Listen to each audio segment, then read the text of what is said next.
Okay, Assalamualaikum semua, apa khabar? Okay, so hari ni saya, Azmi akan mulakan lecture kita dengan topik pertama. Okay, so harap semua ready. Okay, nota telah diupload dalam Moodle. Anda boleh refer lah pada nota dalam Moodle. Dan saya akan buat penerangan secara pre-recorded untuk rujukan kalian. Okay, maksudnya kalian boleh tengok beberapa kali atau boleh orang kata kalau misalnya nak pause kejap ke nak apa ke, jadi ada ni lah kelonggaran untuk kalian lah. Okay, alright, so kita akan proceed dengan chapter yang pertama. Ready semua? Okay, alright, chapter yang pertama, the dynamics of business and economics. So for this chapter, for this subject, and then regarding this chapter, so kita akan study tentang fundamental atau basic concept of business and economics. Okay, so ini lebih kurang macam overview for whole chapter, overview for whole subject. Okay, apa yang kita akan study throughout this whole semester. So kita akan tengok. Okay, slide seterusnya. Okay, the nature of business. What is business? Business is an individuals or organizations trying to earn a profit by providing product that satisfy people needs. So, what we can say about business is any individual or organization yang provide product or services that satisfy people needs, and then in return they gain profit. Okay, how company or individuals gains profit? Bila customer buy their product, means customer invest in their product. So bila customer invest, so dia akan salurkan kepada profit of individuals and organisation. Okay, so in next slide, apa itu produk? What is product? Product is a good or service with tangible and intangible characteristics that provide satisfaction and benefit. Okay, so tangible adalah anything yang kita boleh sentuh, boleh kira, boleh nampak. Tetapi kalau intangible, benda yang kita tak nampak. Okay, so kalau produk, dia lebih kepada tangible, tapi services lebih kepada intangible. So kita tak boleh nampak services yang diberikan, tapi kita boleh feel, kita boleh rasa, dan the outcome kita boleh nampak. Contohnya macam bila doktor rawat pesakit. So kita tengok bila doktor rawat pesakit, kita tak boleh orang kata spesifikan, kita tak boleh kira rawatan tu macam mana, tapi kita boleh orang kata ukur berdasarkan mungkin dari segi masa, timing, atau mungkin dari segi prosedur yang dilakukan, dan juga the outcome, apa efek yang kita nak selepas tu. Tu adalah intangible. Tapi kalau tangible, kita boleh kira berapa banyak, kita boleh kira besar mana, kita boleh nampak warna apa. So itu adalah tangible. So dua-dua perkara inilah yang akan provide satisfaction dan juga benefit to customers. Okay, next, the primary goal of a business. So mana-mana business, most of the business, bukan all business most of the business, their goal is to gain profit. Okay, the difference between what it costs and to make and sell a product and what a customer pay for it, it's called profit. Okay, so bila kita nak jual satu barang, contoh macam kalkulator ni. Okay, so dia punya cost tidak sama dengan harga jualnya, di mana bila harga jual kita akan letak markup price. Okay, contoh macam the cost is about 20 ringgit, then the selling price is about 30 ringgit. So the difference is 10 ringgit, right? So 10 ringgit tu adalah markup price. Markup price tu lah yang menyumbang kepada profit of company, menyumbang kepada profit of individuals. Okay, so then seterusnya, profit, the different what it cost to make and sell product and what a customer pay for it. So macam saya bagi tadi lah, di mana profit tu adalah perbezaan antara harga cost untuk buat satu barangan dan juga orang kata harga jual. Okay, harga jual tu macam mana boleh jadinya harga jual tu? Bila customer willingly to pay. Kalau customer willingly to pay, melabur untuk satu barangan, maksud itu adalah harga jual yang telah ditetapkan pada satu barangan. Kalau misalnya barang tu diletak pada satu harga yang customer tak nak beli, kita tak boleh kata tu adalah selling price, di mana customer tidak bersetuju untuk beli harga tersebut. Okay, so kalau kita isytihar sebagai selling price, syarikat akan rugi. So maksudnya harga tersebut tidak boleh ditetapkan lah, it's not sellable point lah. Okay, so then seterusnya, so ini yang saya beritahu tadi, non-profit organisation. Maksudnya ada organisation yang tidak mengutamakan profit. Okay, not all organisation are for profit business. Non-profit organisation provide goods and services but do not have fundamental purpose of earning profit. So this kind of organisation, they provide they provide good and services, but they didn't expect about the outcome, about the profit. Okay, so mereka hanya buat orang kata beri barangan, beri services, tapi tidak mengejar keuntungan. Contohnya macam badan-badan amal di mana dia provide barangan, provide services pada masyarakat, tapi dia tidak orang kata mengejar keuntungan. Okay, so then seterusnya stakeholder. Okay, so stakeholder ni kalau pernah dengar shareholder, okay, stakeholder ni adalah different, orang kata different types lah. Okay, customer, employees, investor, government, regulatory, community and society, those have stake in the success and outcome of business are considered as stakeholder. So everyone yang related to the company. Okay, contoh kalau macam unit 10, kita ada lecturer, kita ada student, kita ada admin, kita ada cleaner, kita ada security, kita ada masyarakat setempat. So everyone yang related to that business yang menyumbang kepada orang kata the success of the company, of the business, is called the stakeholder. Okay, next. Okay, ni adalah people activities of business. Okay, so ni kita akan go dalam chapter selepas ni, sebenarnya activity of business ni. So saya terangkan secara orang kata briefly je lah. Okay, contoh macam dalam syarikat. Kalau kita tengok dekat sini, kejap saya conteng sikit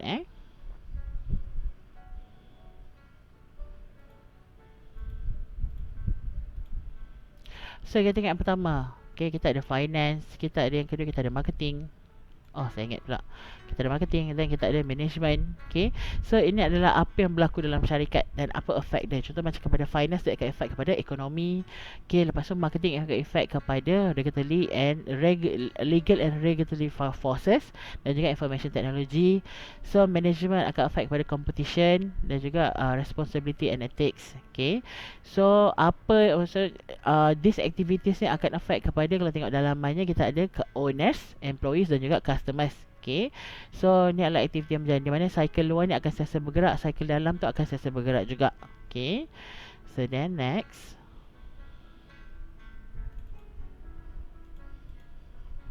Okay, the activities of business. So ini adalah saya beritahu tadi lah, apa aktiviti-aktiviti yang berlaku dalam salah satu business. So yang pertama adalah management. Management ni adalah orang kata main activities in the business. Focus on employees, motivating, coordinating and organising. So kita akan go dalam satu chapter nanti, bahagian HR, human resources. So siapa yang menggerakkan HR adalah management. So dia memang fokus on employees yang orang kata bekerja dalam syarikat tersebut. Dia motivate employees toward goal, coordinate employees action dan juga organising people for efficiency. Maksudnya meletakkan the right person in the right job. Okay, so kalau misalnya kita letak orang yang tidak betul pada job yang ditetapkan, contohnya macam kalau kita letak orang account untuk buat marketing, so maybe akan ada problem dari segi efficiencies, di mana orang account dia tidak mahir dalam bahagian marketing. So mungkin akan menyebabkan kita nak cari potential customer tu susah lah. Okay, so kita kena letak orang yang betul. So kita panggil department tu adalah kita panggil job tu adalah organizing. Okay, seterusnya. Alright, then seterusnya. Okay, bawah management kita ada production and manufacturing. Ini adalah bahagian penghasilan atau bahagian pembuatan barangan. Okay, so production and manufacturing. Another element of management, plan activities, organize staff, control tasks of the organisation. So management dia kena plan aktiviti apa yang kena jalan dalam syarikat tersebut, daripada A sampai Z. So mungkin daripada okay, kalau satu syarikat ni dia memang produce makanan, so daripada raw material, then the process of the food, and then bila food tu dah siap, kita nak packaging kan, label kan, lepas tu dia punya tarikh luput semua kena set kan. So itu adalah plan daripada management. Selain itu dia kena organize staff, pastikan orang kata setiap department tu akan interrelated. Maksudnya semua orang akan bekerjasama dan setiap department tu akan functioning to support each other. Okay, dan juga last sekali adalah control task of the organisation. Dia kena control aktiviti dalam organisasi. So what to do? Apa aktiviti yang dia nak buat? So apa job specification, job description. Okay, semua dia kena tahu. So dia kena orang kata control dan arrange untuk mengelakkan daripada orang kata mungkin kemalangan, atau orang kata mungkin untuk elakkan perkara yang tak diingini berlaku. So dia kena control everything. Okay, next.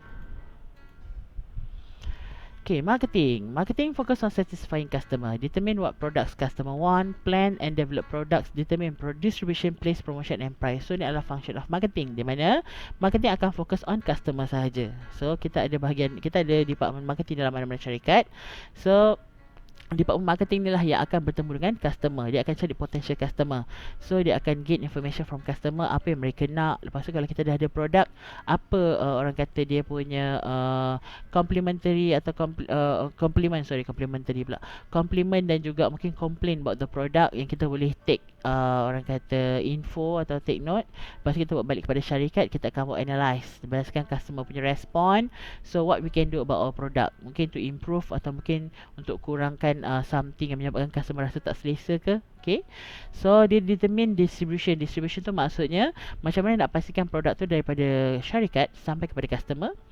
Okay, place tu maksud kita nak letak dekat mana. Okay, kita kena pastikan tempat kita letak tu mestilah customer boleh dapat. Okay, dan seterusnya adalah promosi. Nak suruh customer aware about our product and services. Dan juga price, harga perlulah ditetapkan kepada produk dan services yang kita provide. Okay, dan seterusnya finance, keuangan. Finance is primary responsibility of owners.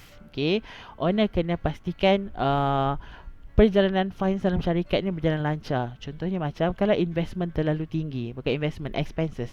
In fact, expenses terlalu tinggi tapi investment daripada orang luar kurang. So akan menyebabkan syarikat rugi. Okay, so finance tugasnya adalah obtaining money, using money effectively, dan juga contohnya macam accountants, stockbrokers dan juga bankers. Dia ni adalah orang kata yang terlibat dalam finance activity. So orang finance dia kena jaga duit dalam syarikat untuk pastikan apa yang keluar dapat masuk balik. Contohnya macam bila syarikat expense untuk beli something, contohnya macam beli mesin atau beli raw material, mereka kena pastikan yang daripada pembelian tersebut benda tu boleh gain profit kepada syarikat. Okay, so then next, so kita beralih pada part kedua. Okay, why study business? Okay, kita nak develop skill for career success, understand business activities, learn the importance of profitability, individual business, local and regional impact, dan juga global economic impact. So ini adalah orang kata cause why we study business. Kenapa kita study business? Okay, kita nak develop skill untuk career success. Okay, kalau misalnya awak ni memang ada orang kata niat nak bekerja sendiri atau mungkin nak start satu business, so awak kena study tentang dunia business baru awak tahu macam mana nak start the business. Okay, so orang kata boleh belajar dari pengalaman, tapi kalau pengalaman tanpa ilmu pun susah, kita akan rugi dengan sangat banyak. So kita kena belajar dulu baru kita akan kutip pengalaman slow. Okay, so then after that is understand business activities. So we must understand business activities. Kalau misalnya kita tidak start business sendiri, kita bekerja dengan orang, so kita kena tahu tentang dunia business juga. Kita tak boleh macam main masuk je dalam pekerjaan tanpa ada idea, tanpa ada ilmu. Okay, so kita kena tahu juga apakah kepentingan keuntungan. Kenapa pentingnya untung tu? Kenapa setiap syarikat yang kerja keuntungan ni bersaing untuk gain the profit? Okay, dia akan affect kepada individual business, local and regional, dan juga global economic. Okay, so then seterusnya, okay, next akan masuk pada business impact. Impact of the business. Dari segi purchasing raw material, hire employees, attract capital, create products, fuel the global economy, contribute to society. Okay, so impact of the business. Okay, kalau satu business ditubuhkan dalam satu kawasan, dia akan affect kepada purchasing raw material, di mana raw material dibeli dari kawasan setempat. So secara tak langsung dia sumbang kepada ekonomi setempat lah. Okay, so seterusnya hire employees untuk kurangkan kadar pengangguran. Next, attract capital. Akan attract orang untuk melabur dalam syarikat tersebut. So orang yang melabur tu dapat profit, syarikat also akan dapat profit. Create products. So tanpa business, so new product ni takkan terhasil. Okay, makin banyak new business diwujudkan, so makin banyaklah new product akan wujud dalam pasaran. Seterusnya fuel kepada global economy, perjalanan cycle keuangan tu bila pelabur melabur dan syarikat untung, syarikat return bagi back pada pelabur, lepas tu pelabur melabur pula kat tempat lain. So maksudnya perjalanan orang kata ekonomi tu akan sentiasa bergerak. Dan seterusnya adalah contribute to society, akan bantu pada masyarakat. Okay, contohnya macam bila satu syarikat dia buka dekat satu kawasan yang tidak ada lagi bisnes lain buka dekat situ, so maksudnya masyarakat setempat boleh dapatkan that product dekat dengan diorang. So they didn't have to travel a long journey to get the product. Okay, so dia contribute kepada society lah. Dan seterusnya kalau dia provide donation, dia provide macam scholarship, so maksud itu adalah contribute kepada society. Okay, next, the economic foundation of the business. So kita akan masuk pada part economic system, economic orang kata of business. So economics, distribution of resources for the product of goods and services within social system. So for example, resources, okay, resources yang terlibat dalam economic ni adalah natural resources, human resources, financial resources dan juga intangible. Okay, so economic tu maksudnya macam the distribution of product dan juga distribution of orang kata perjalanan duit dalam satu social system. Okay, so contoh-contoh resources atau kita panggil dalam bahasa lain sumber, atau kat sini kita panggil factor of production, sumber untuk jalankan satu production. Yang pertama adalah natural resources. Natural resources adalah sumber-sumber alam yang mana kita boleh dapat daripada tanah, hutan, minerals, water, okay, angin. So itu adalah contoh-contoh benda yang kita tidak bayar tapi kita boleh dapatkan daripada sekeliling. Okay, contohnya macam tanah tu kita tidak boleh maksudnya kita tidak macam ni, kita boleh duduk di atas tanah lah, walaupun kita bayar sewa tanah atau mungkin kita beli tanah tersebut, tapi kita boleh buat apa je atas tanah tersebut. Kalau kita dah duduk di situ, maksudnya kalau kita dah orang kata own that property lah. Then seterusnya adalah human resources. So human resources ni maksudnya tenaga atau misalnya workforce yang kita bayar untuk dapatkan dia punya orang kata hasil. Okay, contoh macam pekerja lah, kita bayar pekerja untuk buat something untuk syarikat. Okay, so seterusnya adalah financial resources dari segi keuangan, contoh macam modal, capital dan juga intangible. Okay, benda-benda atau sumber-sumber yang tidak boleh kita nampak sentuh tapi kita perlukan. Contohnya macam kalau kat situ good reputation, quality product, contohnya macam services. So bila kita service kita punya machine, kita punya transportation, syarikat punya kenderaan, so maksud itu adalah intangible resources yang kita perlukan. Okay, so then seterusnya economic system, sistem ekonomi. Okay, how a society distribute resources to produce goods and services. So macam mana society distribute dia punya orang kata sumber untuk produce goods and services. So contohnya macam gini apabila berlakunya demand and supply. Contoh macam masyarakat setempat demand, so kita sebagai supplier kita supply pada dia orang. Tapi kita mana kita dapat sumber daripada kawasan setempat juga kan. So maksudnya society tu juga. Contohnya macam saya buka satu syarikat di mungkin dekat Kedah, di kawasan Jelapang Padi. Okay, so saya ni provide beras kepada orang, kepada masyarakat. Okay, tetapi mana saya dapatkan padi daripada kawasan setempat, saya beli daripada kawasan setempat. So maksudnya mereka salurkan sumber kepada saya produce, saya proses, saya hasilkan that beras dan salurkan jual balik pada mereka. Macam itulah. Okay, so how to fulfill an unlimited demand for goods and services with a limited supply of resources. So dengan menggunakan sumber yang orang kata limited, macam mana saya supplykan goods and services secara unlimited. Maksudnya siapa-siapa pun boleh dapatkan produk saya asalkan saya ada sumber atau saya ada resources untuk hasilkan that product. Okay, so then seterusnya, so kita akan masuk pada economic system. Okay, so kita ada 3 jenis. Okay, so kita ada communism. Communism daripada perkataan komunis, a society in which the people without regard to class own all nation resources. For example, China, North Korea and Cuba, di mana masyarakat mempunyai kuasa tetapi government tidak mempunyai kuasa dalam orang kata affect the business. Okay, so contohnya macam bila penjual meletakkan satu harga, government tak boleh kacau atau government tak boleh interfere tentang that business. Maksudnya apa yang berlaku dengan bisnes tersebut. Okay, so maksudnya semua harga atau jenis bisnes jalankan apa semua ditentukan oleh that society tanpa campur tangan daripada government. Itu adalah communism. Tetapi kalau masuk kepada socialism, system in which government own and operate basic industries but individual own most business. So kalau socialism pula, siapa-siapa je boleh run the business, sama je macam communism tadi, tapi mestilah melalui government punya approval. Dia tidak boleh buat kepala sendiri. Contoh macam Sweden, Israel dan juga India, di mana government yang tetapkan okay, boleh ke tidak, boleh proceed ke tidak, boleh jual ke tidak dengan harganya apa semua. So government akan control that process. Okay, seterusnya adalah capitalism. So capitalism adalah free enterprise di mana individuals own and operate majority business providing good and services. So kalau capitalism ni dia lebih kepada okay, Sorry, saya terpause kejap tadi sebab ada panggilan. So, kalau capitalism ni beza dengan communism tadi. Kalau communism dia lebih kepada society, masyarakat. Tapi kalau capitalism dia lebih kepada individual. Okay. They own and operate majority of businesses providing goods and services. Okay. So, siapa-siapa sahaja mempunyai hak untuk orang kata operate majority of business providing goods and services. Okay.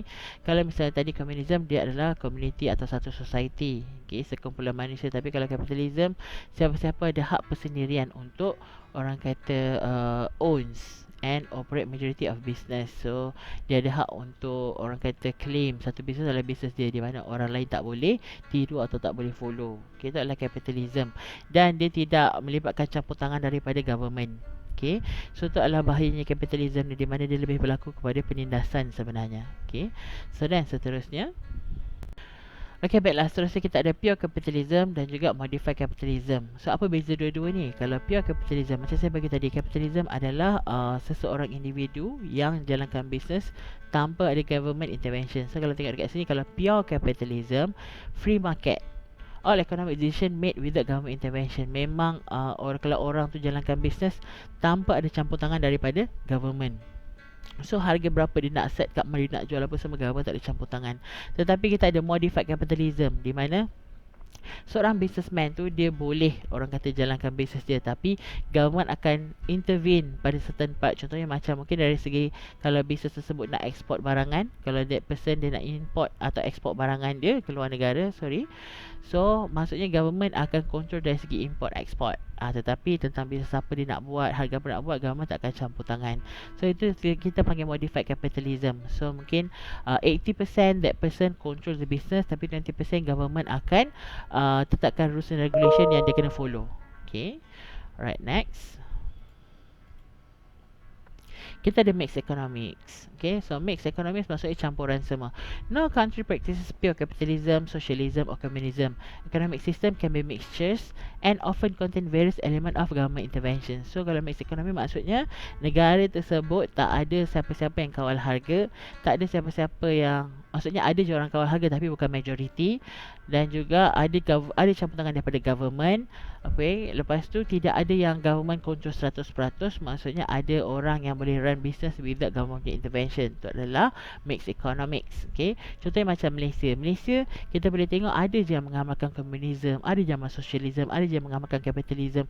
So campuran. So kita ada pure capitalism, kita ada modified capitalism, semua ada. Okay, contoh paling senang kita tengok rumah. Okay, so kalau orang tersebut ada banyak duit, dia melabur untuk atau dia invest untuk run bisnes perumahan. Okay, so dia boleh jual dengan harga berapa tinggi dia nak jual, 1 juta, 2 juta, tanpa ada intervention daripada government. Sebab apa? Sebab tu adalah hak milik persendirian.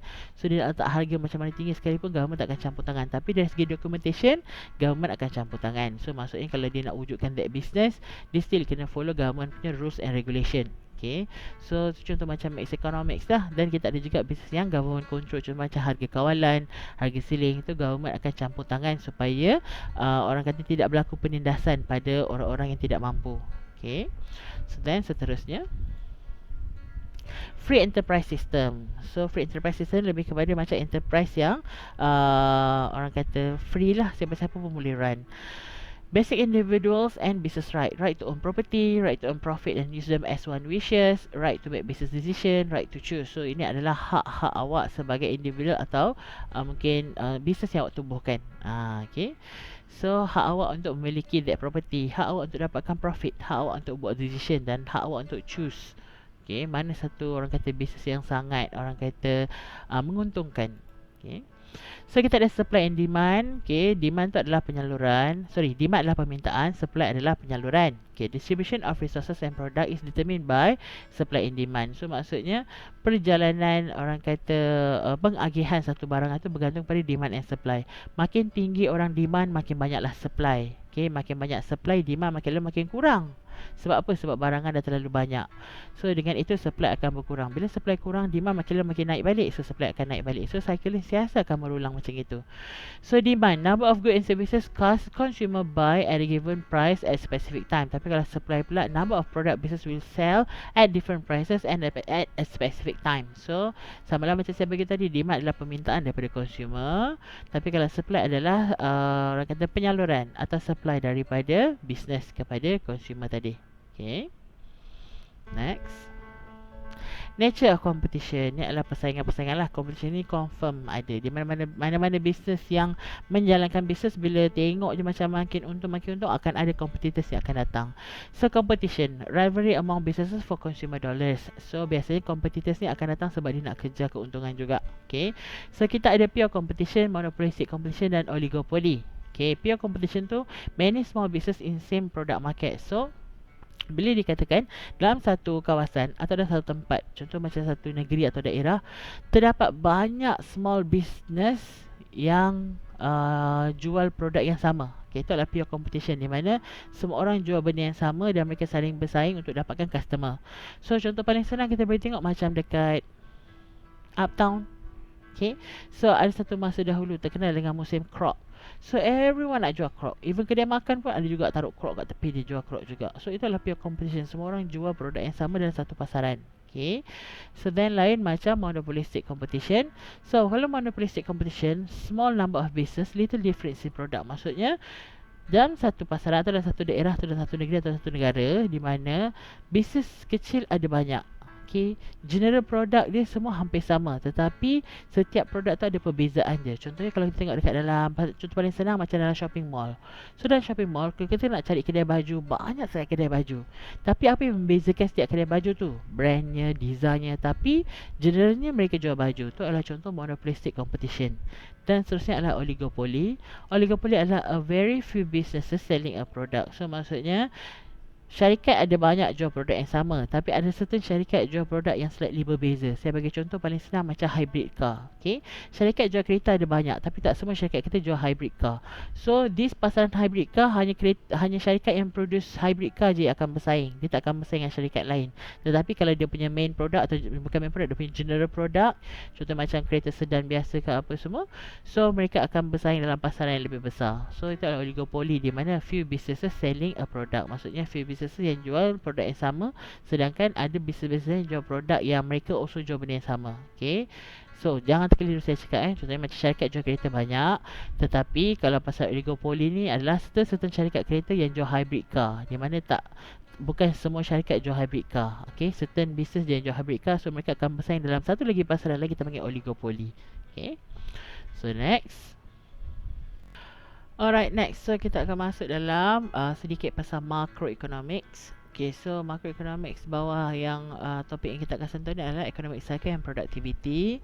So kita ada economic expansion dan juga economic contraction. So economic expansion masuk pengembangan ekonomik, tapi economic contraction lebih kepada macam contract of economic, maksudnya macam ketegangan ekonomik lah.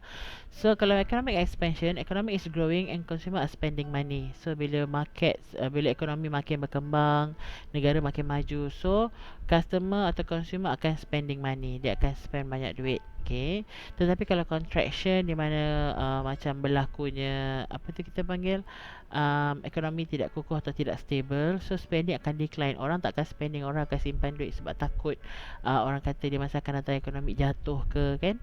So lay off dan juga economic slow down yang berlakulah bila customer tidak spend, so ekonomi akan slow down. So bisnes tidak boleh berkembang, produk tidak boleh, orang kata penghasilan barangan akan jadi sikit lah. Sebab apa? Sebab syarikat tak dapat spending daripada customer. Okay, then seterusnya, so kita ada, ni adalah economic cycle. Kita ada inflation, recession, depression dan juga unemployment. So inflation, inflasi, condition characterized by continuing rises in price. Okay, so bila harga makin meningkat tapi customer tidak spend, so berlakulah inflasi. Seterusnya adalah recession, decline in production, employment dan juga income. Bila berlaku recession, maksudnya production makin jatuh, employment makin kurang, orang makin banyak buang pekerja lah, dan juga income tak naik-naik atau income mungkin jatuh allowance tu dia potong, allowance ni dia potong, maksudnya berlaku recession. Seterusnya masuk pada depression. Depression ni makin tinggi lah, di mana unemployment very high, consumer spending very low, business output sharply reduced. Okay, so ini bila berlakunya dia daripada inflation dia akan jadi recession, daripada recession dia akan jadi depression. Okay, so lepas depression, sebab biasanya okay, saya terangkan economic cycle dia tak akan flat atau tak akan jatuh, dia akan jatuh naik, jatuh naik, dia macam harga minyak lah. Okay, so ada masa dia turun, ada masa dia naik. Itu maksudnya berlaku economic cycle. Okay, so saya masuk pada unemployment pula. Unemployment adalah percent of population that wants to work but unable to find job. So kita boleh tengok percentage of population semakin tinggi unemployment, maksudnya population orang yang nak kerja tapi tak dapat cari kerja tu maksudnya tinggi lah.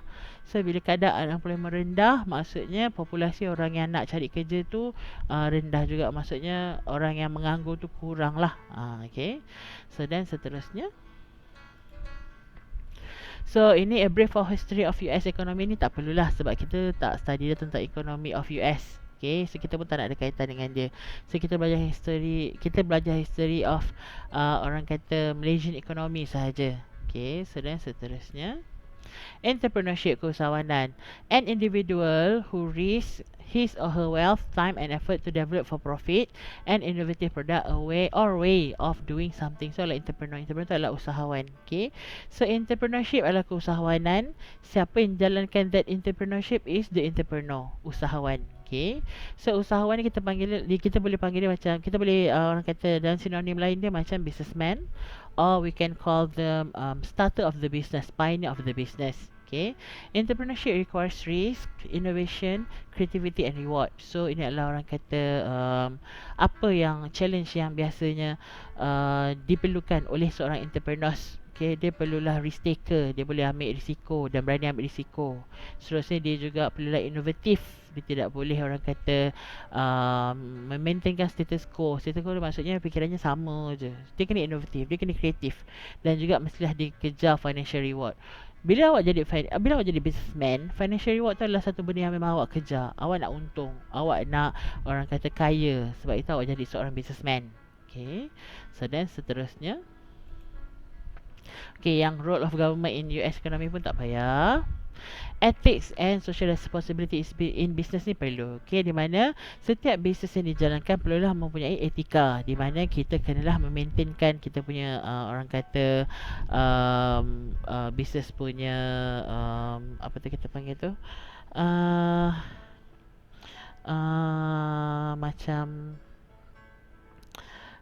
okay, kita tak boleh lari daripada konsep of business, tapi kita juga tidak boleh orang kata buat atau jalankan something yang wrongdoings lah. Okay, so saya lupa term tadi, saya bagi tahu.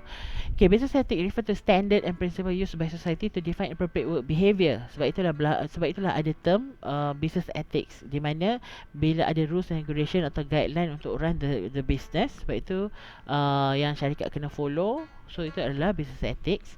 Stakeholder increasing demand that business people behave ethically and socially responsible. So daripada kita kat sini, di mana banyak orang atau ramai orang yang mementingkan etika dalam berbisnes untuk mana-mana bisnes. Okay, kita tak boleh macam menyeleweng, atau kita tak boleh menindas customer. Kita tidak boleh fikir diri sendiri je, kita kena fikir orang lain juga. Okay, business reputation depends on profit and ethical conduct and social responsibility.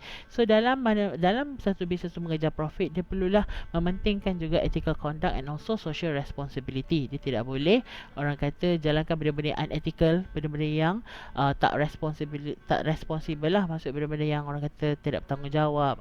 Tidak boleh lah. Okay, dan last slide for this chapter adalah, can you learn business in classroom? Yes.